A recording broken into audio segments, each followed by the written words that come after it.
कार्यवाही। तो पहला क्वेश्चन है आज का, जहां मैंने कल छोड़ा था वो दो क्वेश्चन तो तुम लोगों से मैंने बोले थे ऑडियो में भेज दिया था मैंने कैसे करना है। Yes sir. एक एरोप्लेन वाला और दूसरा सैटेलाइट वाला। कुछ नहीं करना था उसमें, सब कुछ दे रखा है, बी एल वी तीनों दे रखा था, मल्टीप्लाई करनी थी तुमको, बस हो गया। जो उसके आगे का क्वेश्चन था वो मैंने आज से भेजा है। ट्रेन एक रेलवे ट्रैक है, कह रहे हैं running north south has two parallel rails. ये नॉर्थ साउथ में चल रही है रेल इस तरीके से, ये पटरी है। ओके, फिर कह रहे two parallel rails 1 metre apart, इन दोनों के बीच की दूरी 1 मीटर है, होने दो। फिर कह रहे हैं when a train passes a speed of 90 kilometre per hour, train के चलने की स्पीड है 90 किलोमीटर पर आवर। तो भैया 90 इंटू 5/18, 18 5 जा, तो v इक्वल टू 25 मीटर पर सेकेंड। ये ट्रेन के चलने की वेलोसिटी हो गई, होने दो। तुम्हें वेलोसिटी पता चल गया, लेंथ पता चल गया, 1 मीटर लेंथ और ये वेलोसिटी। अब देखो क्या कहता है कि horizontal component of earth field at that place is 0.3 10 की power -4 weber per metre square. बहुत अच्छी बात है, इसने हॉरिजॉन्टल कंपोनेंट दे दिया 0.3 इंटू 10 की पावर -4 टेस्ला दे दिया। अब देखो ना यार, ट्रेन भी चल रही है हॉरिजॉन्टल, मैग्नेटिक फील्ड भी दे रखा है हॉरिजॉन्टल, तो क्या मैं डायरेक्ट यही लगा दूं तो आ जाएगी वोल्टेज या नहीं आएगी, जल्दी बताओ। नहीं आएगी सर। नहीं। अगर भैया ट्रेन चल रही है हॉरिजॉन्टल तो मैग्नेटिक फील्ड कट करेगी वर्टिकल वाली, इसका मतलब हॉरिजॉन्टल दे रखा है तो तुमको वर्टिकल निकालना पड़ेगा, वर्टिकल मैग्नेटिक फील्ड निकालनी पड़ेगी। और तुमको एंगल ऑफ डिप दे रखा है वहां पे 60 डिग्री, एंगल ऑफ डिप तुमको दे रखा है वहां पर 60 डिग्री। तो ठीक है भाई, अगर एंगल ऑफ डिप तुमको 60 डिग्री दे रखा है तो उसी तरीके से हम इस क्वेश्चन को कर लेंगे। तो हमें सबसे पहले क्या निकालना पड़ेगा, बीवी निकालना पड़ेगा। एक फॉर्मूला तुम लोगों को बताया था, tan delta equal to B V upon B H. tan delta तुमको दे रखा है tan 60, बीवी निकालना है, बी एच तुमको दे रखा है 0.3 10 की पावर -4।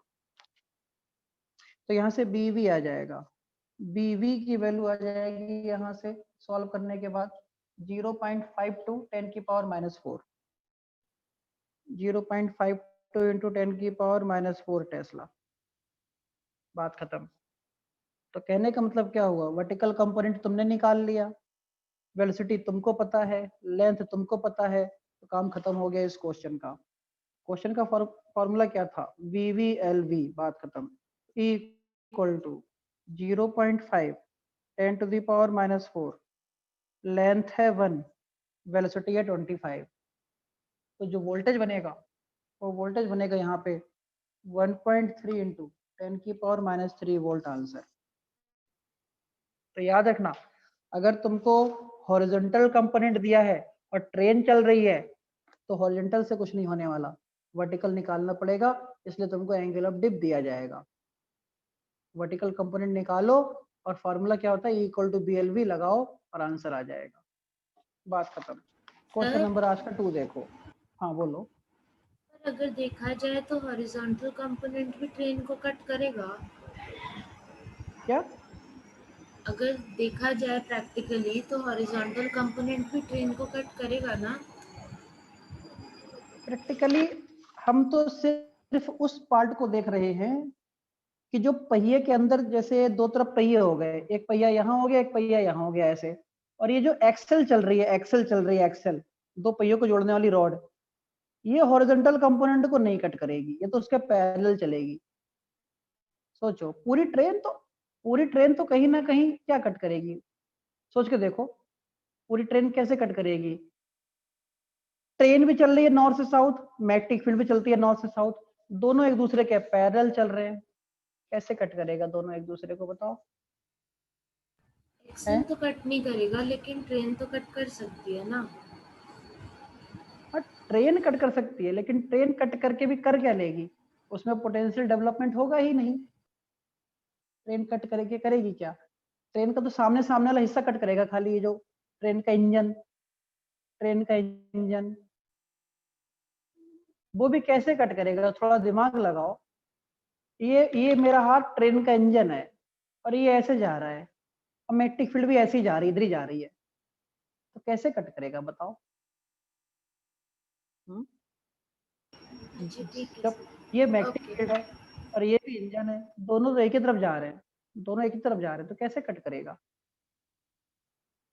पूरी की पूरी ट्रेन को वर्टिकल कंपोनेंट कट करेगी, इंजन ऐसे जा रहा है और मैग्नेटिक फील्ड ऐसे आ रही है, ऐसे तो कट करेगी। हॉरिजॉन्टल तो कट ही नहीं कर सकती, सोचो। ठीक है सर। नहीं आई आ गया। वर्टिकल कंपोनेंट आई, कट ही नहीं कर सकती, क्योंकि तुम हॉरिजॉन्टल तुम भी चल रहे हो और ट्रेन भी हॉरिजॉन्टल चल रही है, मैग्नेटिक फील्ड भी हॉरिजॉन्टल है, तो कैसे कट कर जाएगा? कोई नहीं कट करेगा। देखो, चलो क्वेश्चन नंबर 2 देखते हैं। कह रहे हैं मैग्नेटिक फ्लक्स ऑफ 5 माइक्रोवेबर, ये तुमको फ्लक्स दे दिया 5 माइक्रोवेबर 10 की पावर -6 वेबर। फिर कहता है लिंक्ड विद ए कॉइल, ये फ्लक्स किसी कॉइल से लिंक हो रहा है, कट कर रहा होगा कॉइल को। When a current of 1 milliampere, एक करंट है 1 मिली एम्पियर 1 इंटू 10 की पावर -3 एम्पियर, कितनी करंट है उस कॉइल में चल रही है? What is the self inductance of the coil? L बताओ। तो कॉइल का सेल्फ इंडक्टेंस बताओ, क्या क्या फॉर्मूला लगाओगे? Phi equal to L I, L equal to phi upon I. Phi की वैल्यू तुमको पता ही है, 5 10 की पावर -6, आई है 10 की पावर -3, एल इक्वल टू आ गया 5 इंटू 10 की पावर -3 हेनरी। आंसर क्लियर हो गई बात या नहीं हुई?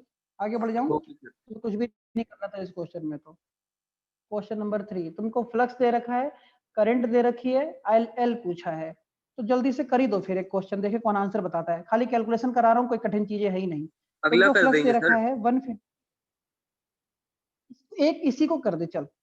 10 की पावर -19 वेबर दे रखा है, जो करंट की वैल्यू दे रखी है 0.25, 0.25 नैनो एम्पियर दे रखी है। एल बता दो जल्दी से। करंट 0.25 नैनो एम्पियर है, फ्लक्स तुमको दे रखा है, जल्दी से सॉल्व करके बताओ। अब इतना टाइम क्यों लग रहा है? 10 सेकंड में करना था तुम लोगों को। 600 into 10 की पावर -10। अच्छा, 150 10 की पावर -19 है और ये -9 होता है, तो माइनस का 10 हो गया अपन 0.25 पॉइंट हटाया, 2 जीरो बढ़ा लिया, तो 25 6 जा आ गया, 6 इंटू 10 टू द पावर -8, यही आया कुछ हेनरी? Yes sir. हाँ सर। आया ना? 6 यस सर। क्वेश्चन नंबर 3 देखो। क्वेश्चन नंबर 3 कह रहे हैं a coil has an inductance of, लो जी, कॉइल का इंडक्टेंस दे दिया तुमको एल, इंडक्टेंस कितना दे दिया? 1.5 into 10 to the power -2 henry, L दे दिया। कैलकुलेट द ईएमएफ, लो भैया ईएमएफ पूछ रहा है तुमसे। When the current in the coil changes at a rate of 200 ampere पर सेकेंड, टाइम भी दे दिया तुमको 1 सेकेंड, करंट चेंज हो रही है D I upon D T, current change हो रही है D I upon D T 200 ampere पर सेकेंड, वोल्टेज बताना है, एल दे दिया और D I upon D T दे दिया। D I upon D T दिया है, याद रखना, जब करंट बोले, जब इस तरीके से बोले एम्पियर पर सेकेंड, इसका मतलब वो D I upon D T देना चाह रहा है। एक फॉर्मूला होता था E equal to L D I upon D T, तो E इक्वल टू एल कितना? 1.5 10 की पावर -2, D I upon D T कितना? सॉरी 200, जीरो से जीरो गया, E इक्वल टू 0, 15 दूनी 30 इंटू 10 की पावर -2, ये कट गया सब, E इक्वल टू 3 वोल्ट आ गया आंसर। क्लियर हो गई बात? आगे बढ़ू? आया ना? Yes sir. Yes sir. Question number 4 देखो, बहुत बढ़िया। क्वेश्चन नंबर 4 देखो। ये सारे क्वेश्चंस बस प्रैक्टिस के लिए हैं कि हमें पूरा चैप्टर सही से समझ में आ जाए, हमारे पकड़ में आ जाए पूरा चैप्टर, हर कंसेप्ट क्लियर हो जाए कि अच्छा ये तो ये तो ये, छोटा कंसेप्ट, बड़ा कंसेप्ट, मोटा पतला, जैसा कंसेप्ट हो सब क्लियर हो जाए। इसलिए छोटे क्वेश्चन भी करा रहा हूँ, बड़े क्वेश्चन भी करा रहा हूँ, सब चीजें क्लियर होनी चाहिए। Next question, the current passing through 20 henry inductor, 20 Henry दिया, बताओ क्या दिया है ये, बताओ। Inductance, Inductance. म्यूचुअल वाला कि सेल्फ वाला? सेल्फ, सेल दिया है, तो ये the current passing through 20 Henry. Mutual inductance का जो कोएफिशिएंट है उसको हम m से रिप्रेजेंट करते हैं और सेल्फ वाले को l से रिप्रेजेंट करते हैं। हाँ जी, म्यूचुअल वाले को m से और सेल्फ वाले को l से, लेकिन दोनों की यूनिट हेनरी होती है, दोनों की यूनिट ठीक है हेनरी सर। होती है। तो कह रहे हैं तो एन कौन सा क्वेश्चन था, हाँ, the current passing through 20 henry inductor changes from 9 ampere to 8 ampere. Good, शुरू में जो करंट थी वो थी 9 एम्पियर, बाद में जो करंट थी वो हो गई 8 एम्पियर, और इसको होने में टाइम कितना लगा? टाइम लगा 20 इंटू 10 की पावर -3 सेकेंड लगा। तो कह रहे हैं कि what will be the value of self induced EMF.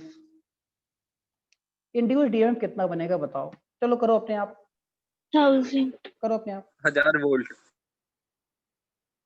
1000 volt. बाकी लोग बोलो, बाकी लोग भी बताओ, 1000 खाली ज्वाइन कर, 1000 हाँ, वोल्ट। खाली ज्वाइन करके नहीं बैठना है, सबको आंसर बोलना है सबको। इसने यहाँ इसने सिद्धांत राशि पवन सर परमजीत 1000 बंद हो गई। अर्पिता, हाँ वीडियो मैंने लिस्ट देख रहा था, मैं लिस्ट देख रहा था पार्टिसिपेंट्स में, इसलिए वीडियो रुक जाती है। देखो E इक्वल टू फॉर्मूला क्या होता है, L di upon dt, E equal to L, di का मतलब होता है change in current, I1 upon I2, I1 minus I2 का हो या I2 माइनस I1, चेंज करना है तो हमको, हाँ माइनस आएगा। तो टाइम कितना, टाइम तो तुमको दे ही रखा है 20 इंटू 10 की power -3। E equal to L कितना, L है 20 हेनरी, करंट 9 से 8 हो रही है, तो ये बना गया डिफरेंस अपॉन 20 इंटू 10 की पावर -3, 20 से 20 गया, E इक्वल टू 10 की पावर 3, मतलब 1000 वोल्ट आंसर, बात खत्म। नेक्स्ट क्वेश्चन देखो 5, कह रहे हैं एन ईएमएफ ऑफ 250 माइक्रोवोल्ट, लो जी ईएमएफ बन रही है 250 माइक्रोवोल्ट, इतनी ईएमएफ बन रही है 250 माइक्रोवोल्ट, ठीक है, is induced in a coil, किसी कॉइल में इतनी वोल्टेज बन रही है, ठीक है, when current in it changes from 10 to 6 ampere. अरे यार, करंट थी पहले 10 एम्पियर, अब करंट हो गई 6 एम्पियर, फिर कहता है कितने टाइम में, 0.4 सेकेंड में हुआ सब कुछ। तो बताओ कोफिशिएंट ऑफ सेल्फ इंडक्शन कितना होगा, जल्दी बताओ। 25 इंटू 10 की पावर -4, 25 माइक्रो हेनरी। बढ़िया बढ़िया, सबको सॉल्व करना होता है, देखो सबको सॉल्व करना है, सब पढ़ो सब बढ़ो, सर्व शिक्षा अभियान, सबको पता होना चाहिए सारी बातें। ये दे दिया I1 I2 का डिफरेंस कितना, 4 और ये 0.4, फॉर्मूला क्या होता है, E इक्वल टू L, बिल्कुल सही, di अपॉन dt, तो di L कितना दे दिया पता नहीं, तो L di कितना 4, dt कितना 0.4, ये आ गया 40, 10 4 जा 40, तो E इक्वल टू आ गया 10L, तो L इक्वल टू हो गया E अपॉन 10, 250 इंटू 10 की पावर -6 हो गया वोल्टेज अपॉन 10, कट गया, ये हो गया 25 इंटू 10 की पावर -6 हेनरी आंसर, इंडक्टर हमको पता चल गया। चलो भाई नेक्स्ट क्वेश्चन देखते हैं, क्वेश्चन नंबर 6 कहता है इफ 5 हेनरी इंडक्टर, इंडक्टर तुमको दिया है 5 henry, carries a steady current of 2 ampere, लो भैया करंट चल रही है इसके अंदर 2 ampere, how can a 50 volt self induced EMF be made to appear in the inductor. How can, EMF बन रहा है इसके अंदर 50 volt, how can a 50 volt self induced EMF be made to appear in the inductor. करो इस question को अपने आप जल्दी से। करो।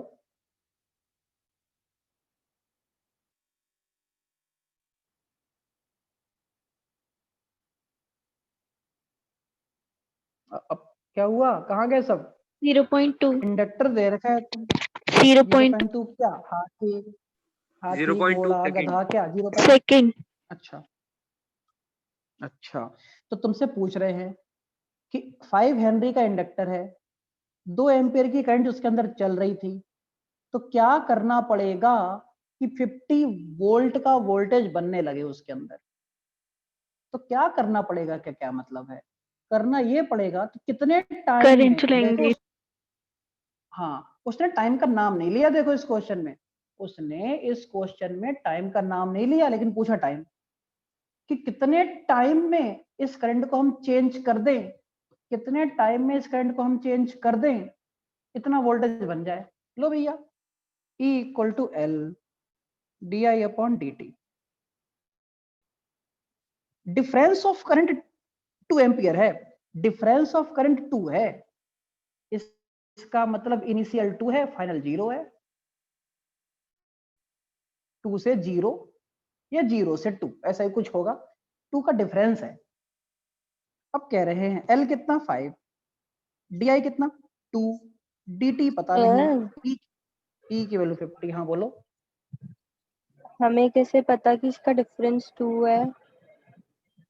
बिल्कुल, अगर खाली स्टीडी रहती ना, अगर डिफरेंस नहीं हुआ होता करंट में, तो हम उसी सिचुएशन पर रहते जो उस दिन कंसेप्ट सिखाया था। अगर करंट में कुछ चेंज ही नहीं आ रहा होता, स्टीडी रहती, तो यहाँ पे कोई करंट बनती है क्या? नहीं बनती है। नहीं बनती। इसका मतलब जो ये 2 एम्पियर दे रखा है, ये 2 एम्पियर 2 दिखने को खाली 2 है, ये डिफरेंस है। ये या तो शुरू में 0 रही होगी तो बाद में 2, या बाद में 2 रही, शुरू में 2 रही होगी तो बाद में 0। चेंज जरूर किया गया होगा, 2 से 0 या 0 से 2, तभी डिफरेंस 2 दिख रहा है यहाँ। तो ये 2 का मतलब डिफरेंस है, क्योंकि स्टीडी होती तो क्वेश्चन ही खत्म हो जाता, होता ही नहीं कुछ भी। सही है, तो 5 2 जा 10, 10 5 जा 50। DI की वैल्यू दी है ना? हाँ, ये तरीके से DI की वैल्यू दे रखी है, ऐसा समझो 2 ठीक है है सर। कि नहीं। सर पर क्वेश्चन 0 में तो पॉइंट स्टीडी करंट लिखी है। ना, लेकिन बेटा तुम आंसर में क्या लिखोगे?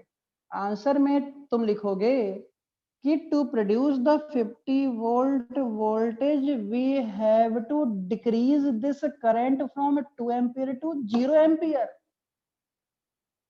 तुम्हें लिखना पड़ेगा। उन्होंने सीडी दे दिया भैया, उनकी तो चित भी उनकी, पट भी उनकी, वो तो किताब वाले हैं साहब, उनकी तो गलती नहीं मानी जाएगी। उन्होंने लैंग्वेज भी सही दिया है, गलत नहीं है। उन्होंने बोला 2 एम्पियर की सीडी करंट है, तुम क्या करोगे कि 50 वोल्ट का वोल्टेज बना लो? पूछ रहे हैं तुमसे क्या करोगे। तो ये तुम्हें नॉलेज होनी चाहिए कि क्या 2 एम्पियर की स्टीडी करंट से वोल्टेज बनाया जा सकता है। आंसर है ना। तो तुम करोगे क्या? तुम आंसर बोलोगे कि 2 एम्पियर की स्टीडी करंट से 0 एम्पियर करंट में बदल दूं इतने टाइम में, तो मैं 50 वोल्ट का वोल्टेज बना लूंगा। तो मेरी बात को शायद कोई भी नहीं समझ रहा है, इस बात आ गया कोई सर, भी नहीं समझ रहा है। ठीक आ है। गया सर। आ गया पक्का? सर। हाँ, तो एक सेंटेंस लिखो जल्दी से, मैं बोल रहा हूँ इस क्वेश्चन के साथ सेंटेंस लिखो, जरूरत पड़ेगी तो भूल जाओगे तुम लोग। लिखो जल्दी। By decreasing steady current from, जल्दी लिखना, by decreasing steady current from 2 ampere to 0 ampere, 2 ampere to 0 ampere in 0.2 second, 2 ampere to 0 ampere in 0.2 second, we can produce 50 volt voltage। बात खत्म। we can produce 50 volt voltage। हाँ सही है। चलो next question है, question number 8 या 9 जो भी है। क्वेश्चन नेक्स्ट देखो बच्चे, कह रहे हैं एक coil has a self inductance of 10 milli henry. एक कॉइल है, 10 मिली हेनरी इसका सेल्फ इंडक्टेंस है, 10 milli henry. What is the maximum magnitude of induced EMF? Maximum एक रह गया ना magnitude of induced question। EMF नहीं रह गया। हाँ सर ठीक है ठीक है। हाँ देखो, तो कह रहे हैं कि एक कॉइल है 10 मिली हेनरी की, मिली हेनरी का मतलब 10⁻³ इंटू 10 हेनरी। कह रहे हैं कि 10 मिली हेनरी की हमारे पास कॉइल है, what is the maximum induced EMF, उसके अंदर कितना इंड्यूस्ड ईएमएफ बन सकता है इंडक्टर में when a current I equal to 0.1 sin 200t। बहुत अच्छा क्वेश्चन है। जब करंट की वैल्यू 0.1 sin 200t एम्पियर उस कॉइल से भेज दी जाए। एक कॉइल है 10 मिली हेनरी की, इस कॉइल में से ये करंट भेज दी जाए, ये वाली करंट, पूरी equation I equal to 0.1 sin 200t, तो बताओ कितना वोल्टेज बनेगा, करो अपने आप, जल्दी बताओ कितना वोल्टेज बनेगा इस करंट से, इस इंडक्टर में कितना वोल्टेज बनेगा, बताओ जल्दी से बताओ।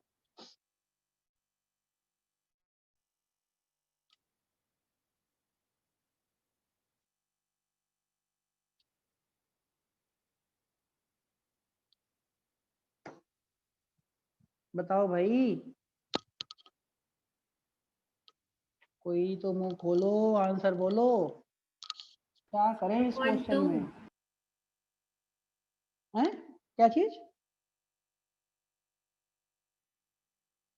0.2 वोल्ट। कैसे किया क्वेश्चन को 0.2 वोल्ट? तो आंसर तो बिल्कुल सही है, किया कैसे क्वेश्चन को जरा सर बताओ तो हमें। E0 equals to I0 XL और I0 की वैल्यू है 0.1, XL ओमेगा L होता है और ओमेगा 200 है। कंपेयर किया इक्वेशन को I equals to I0 sin omega t से। बिल्कुल सही, बिल्कुल सही।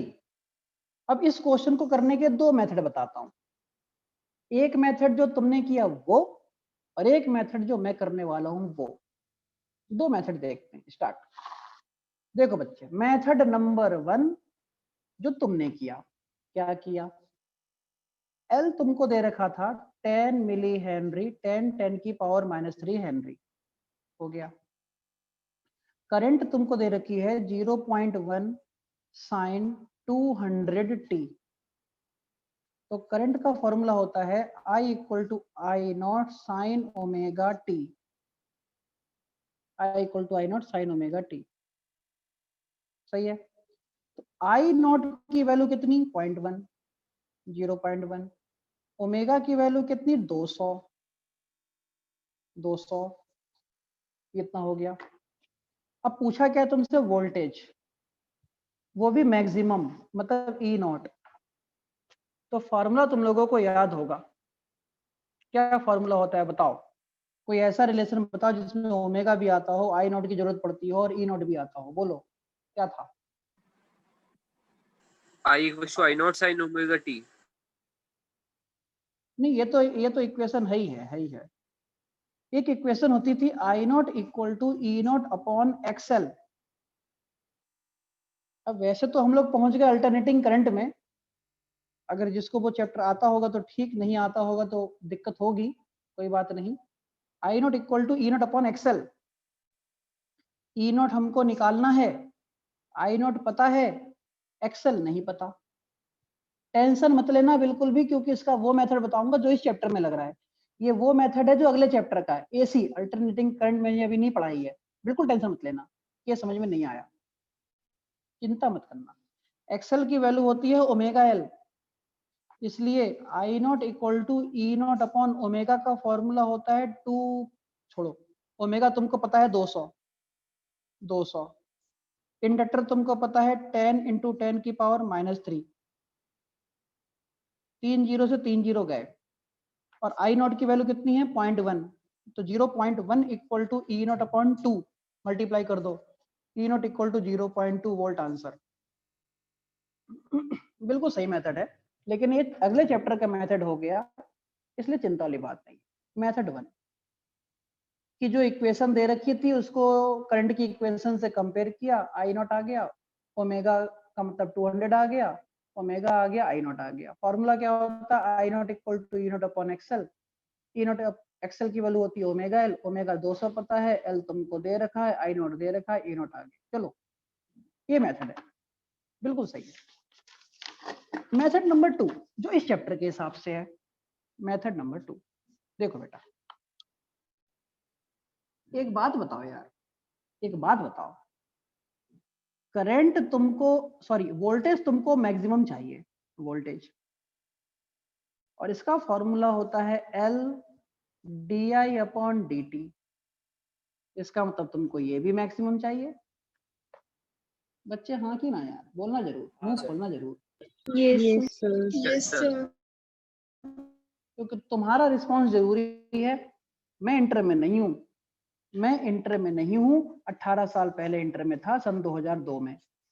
आपके कितने आए थे उसी समय के तुम लोग प्रोडक्ट हो गए। हाँ प्रोडक्ट सर? सर आपके कितने आए थे? हमारे 86% थे यार उस समय, बढ़िया सर, 86% थे। डिस्ट्रिक्ट में फर्स्ट रैंक थी, यूपी बोर्ड से थे हम, हिंदी मीडियम से। All over UP 11th rank थी, ऑल ओवर यूपी में 11th रैंक थी यूपी बोर्ड में। क्योंकि उस समय के 86% तुम समझ सकते हो, जो रिजल्ट रहता था वो 12-13% रहता था। मतलब 100 में से 12 बच्चे पास होते थे, बाकी सब फेल होते थे। उस और समय आपने रिजल्ट टॉप ये कर रहता दिया। था। आज रिजल्ट क्या रहता है, वो मेरी मजबूरी थी बेटा, क्या किया जाए। आज रिजल्ट क्या रहता है, 99.99999999%। पता नहीं क्या ऐसा क्या रिजल्ट रहता है। हमारे समय में जो रिजल्ट गया था वो 14.6 या ऐसी कुछ गया था, 14.3% परसेंटेज पासिंग परसेंटेज थी मेरे टाइम पे, सन 2002 की। बताओ, मतलब 100 में से 14 बच्चा पास, बस बाकी का 86 फेल। ये हालत थी। डिस्ट्रिक्ट में पहला था, ऑल ओवर यूपी में 11th रैंक थी, और जिसने यूपी टॉप किया था उसकी परसेंटेज 89.7 थी कि शायद 9 थी। जिसने यूपी टॉप किया था उसकी 89 थी, बस थोड़ी सी ज्यादा, 3% ज्यादा। ये हालत है, गंवार थे बिल्कुल हम भी, पागल। 3% और ज्यादा नहीं ला सकते थे ना, उल्लू के पट्टे थे। आर्यन में सर, हाँ आर्यन क्या बोलो तो, अब आगे से टाइम खत्म होने वाला है, पढ़ा दो। हाँ पता, देखो ई मैक्स, हाँ ई मैक्सिमम निकालना है तो फॉर्मूला होता है L D I upon D T. तो इसका मतलब हमको ये भी मैक्सिमम चाहिए। सॉल्व करते हैं, स्टार्ट। यहाँ देखो, तो बेटा देखना, E maximum equal to L d upon D t, और करंट की इक्वेशन उसने दे रखी है 0.1 साइन 200 टी। सोचो, बहुत ही अच्छा। E maximum equal to L. अब कोई तुमसे पूछे इसका डिफरेंशिएशन करना है तो 0.1 का कुछ नहीं होगा, ये बाहर निकाल लो 0.1। डिफरेंशिएशन किसका बचा, जी d upon D t sine 200 t. तो बच्चे E maximum equal to L 0.1 into, अब तुम में से कौन मुझे बताएगा साइन थीटा का डिफरेंशिएशन क्या होता है, cos theta. Cos cos theta. Theta. Cos 200 T into, तुम लोगों Into को 1000 बार 200। बताया है मैंने। 200 हाँ वेरी गुड यार, बहुत very good very good very good. Thank you. Cos theta का डिफरेंस, साइन थीटा का डिफरेंशियल होता है कॉस थीटा, और थीटा का फिर से, तो 200 टी का फिर से डिफरेंशिएशन करोगे तो आएगा 200। इस 200 को बाहर निकाल लो, तो E maximum equal to L into 0.1 into 200 into cos 200 t. और बातें हो रही थी इसके मैक्सिमम की, और भैया कॉस में मैक्सिमम वैल्यू क्या होती है, 1। इस पूरे की मैक्सिमम वैल्यू क्या हो गई, 1। बात खत्म। इसलिए E maximum equal to L कितना दिया था, एल दिया था तुमको 10 मिली हेनरी, 10 इंटू 10 की पावर -3। इंटू 0.1 इंटू 200, 1 2 3 से 3 जीरो खा गया मैं, और 2 इंटू 0.1 कितना आया 0.2 वोल्ट आंसर। ये मैथड इस चैप्टर के हिसाब से है। क्या बात क्लियर हुई बच्चों के कि नहीं हुई, मुझे बता जरूर देना। Yes, आ गई sir. सर। चलो फिर बिना टाइम वेस्ट किए आगे बढ़ते हैं। एक जगह आगे तो क्यों रुके सर रहना। लास्ट लेक्चर दोबारा करना है। एक मिनट रुकिए यार। हाँ लो देखो,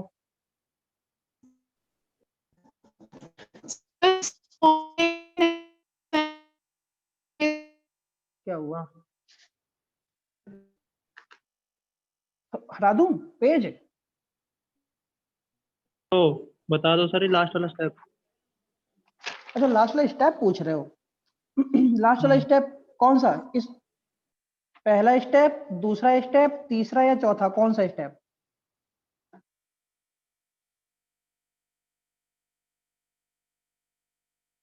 बेटा चलो मैं सारा बता देता हूँ।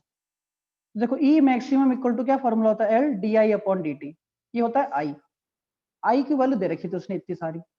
ई मैक्सिमम इक्वल टू एल, 0.1 का कुछ नहीं होना, ये बाहर निकल आया। तो डी अपॉन डी टी किसका डिफरेंशिएशन हुआ, साइन 200 टी का। E maximum equal to L बाहर आ गया, 0.1 बाहर आ गया। देखो बेटा साइन थीटा का डिफरेंशिएशन होता है कॉस थीटा, और थीटा का डिफरेंशिएशन फिर से करते हैं हम लोग। तो 200 टी का डिफरेंशिएशन करोगे तो फिर से कितना आया, 200 आया।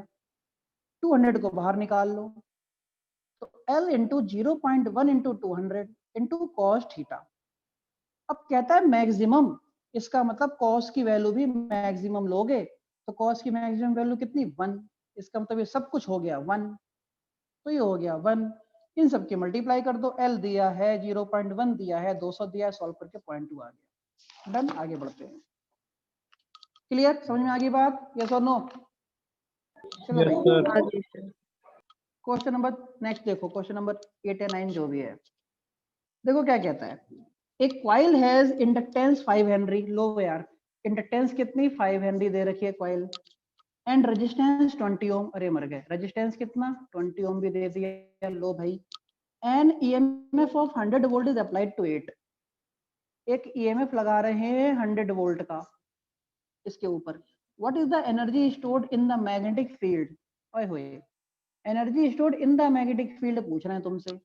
when the current has reached its final steady value, जब करंट कांस्टेंट हो जाएगी तो बताओ मैग्नेटिक एनर्जी कितनी आएगी। तो तुमसे मैं एक बात पूछूं, अगर वो मैग्नेटिक एनर्जी की बात कर रहा है तो मैग्नेटिक एनर्जी कहाँ स्टोर होती थी, रेजिस्टेंस के ऊपर या इंडक्टर के ऊपर, बताना जरा। इंडक्टर। कैपेसिटर में होती थी इलेक्ट्रिक एनर्जी, इंडक्टर के ऊपर होती थी मैग्नेटिक एनर्जी।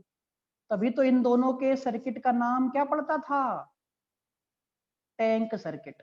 टैंक सिखाऊंगा, डरना मत। कैपेसिटर इकट्ठा करता है इलेक्ट्रिक फील्ड, इंडक्टर इकट्ठा करता है मैग्नेटिक फील्ड। और तुमको मैंने मैग्नेटिक फील्ड या इंडक्टर की एनर्जी का फॉर्मूला प्रूव भी करवाया था, अगर किसी बच्चे को याद हो। इंडक्टर की एनर्जी का फॉर्मूला क्या होता था, हाफ एल आई स्क्वायर। बिल्कुल सही, हाफ एल आई स्क्वायर। यार तुमको एल दे रखा है, लो करंट ही तो निकालनी है, वोल्टेज दे दिया, रेजिस्टेंस दे दिया, करंट ना निकलेगी।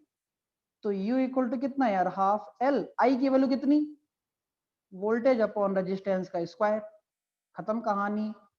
हाफ एल कितना यार 5, वोल्टेज अपॉन रेजिस्टेंस 100 अपॉन 20 कितना होता है 5, 5 का स्क्वायर 25, 25 का 25 पंजे 125 अपॉन 2 कितना आएगा जरा देखना, 125 अपॉन 2 कितना होता है 65 जूल आंसर, 62.5 जूल आंसर, बात खत्म। तो अगर कोई ऐसा क्वेश्चन दिख जाए तुमको कि मैग्नेटिक एनर्जी पूछे, इसका मतलब वो बातें इंडक्टर की कर रहा है बस। अगर वो बातें इंडक्टर की कर रहा है तो हाफ एल आई इसका लगाना, बात खत्म कर देना, हो गया सब। चलो भाई देखते हैं नेक्स्ट क्वेश्चन, क्वेश्चन नंबर 10 कह रहे हैं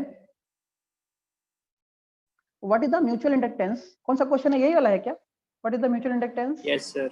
हाँ, what is the mutual inductance है इस बार। What is the mutual inductance of a pair of coils, दो कॉइल है, एक ये है और एक ये है, दो कॉइल है, if A current of 3 ampere in one coil, एक कॉइल में 3 एम्पियर करंट भेज दी गई, one coil causes the flux in the second coil, और इसकी मैग्नेटिक फील्ड में जाके इसको कट किया, of 100,000 turns, number of turns कितने 1000 हैं सामने वाली कॉइल में,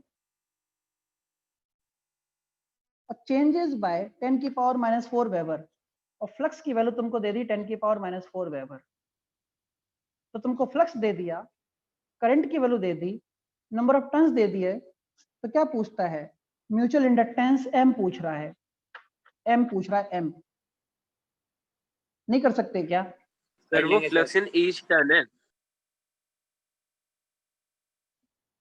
100 टर्न्स टू चेंज। तो वो किसने कहा कि ये d5 होगा।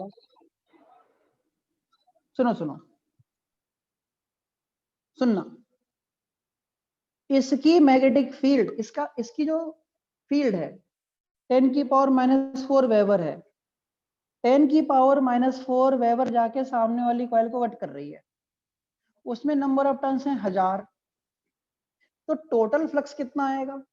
तो पहले सामने वाली कॉइल में टोटल फ्लक्स निकाल लो, टोटल फ्लक्स कितना आएगा? टोटल फ्लक्स का मतलब 1000 इंटू 10 की पावर -4 वेबर,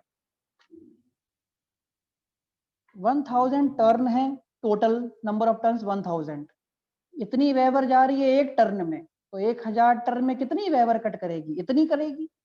तो ये टोटल फ्लक्स आ गया, टोटल फ्लक्स आ गया 1000 इंटू 10 की पावर -4।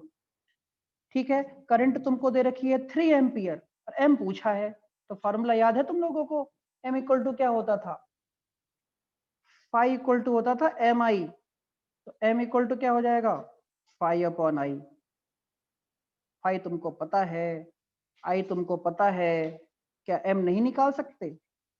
बताओ तो जरा, एम इक्वल टू कितना हो जाएगा, 1000 इंटू 10 की पावर -4 अपॉन 3, सॉल्व कर दो आंसर आ जाएगा। बढ़िया, 1/3 इंटू 10 की पावर -1, नहीं M equal to 0.03 henry, answer, बात खत्म। 0.03। इस क्वेश्चन में क्या समझना था, एक कॉइल की करंट की वजह से दूसरी कॉइल में फ्लक्स बन रही है, दूसरे कॉइल के नंबर ऑफ टर्न्स पूरे ले लो, दूसरे कॉइल के नंबर ऑफ टर्न्स पूरे ले लो और पहले कॉइल की फ्लक्स ले लो, दोनों को मल्टीप्लाई कर दो, क्योंकि जो पहले कॉइल की फ्लक्स होगी वो पूरे नंबर ऑफ टर्न्स दूसरे को कट करेगी यार, तो जब पहले कॉइल की फ्लक्स दूसरे को कट करेगी तो सबके नंबर ऑफ टर्न्स से मल्टीप्लाई कर दो, तो पूरे में फ्लक्स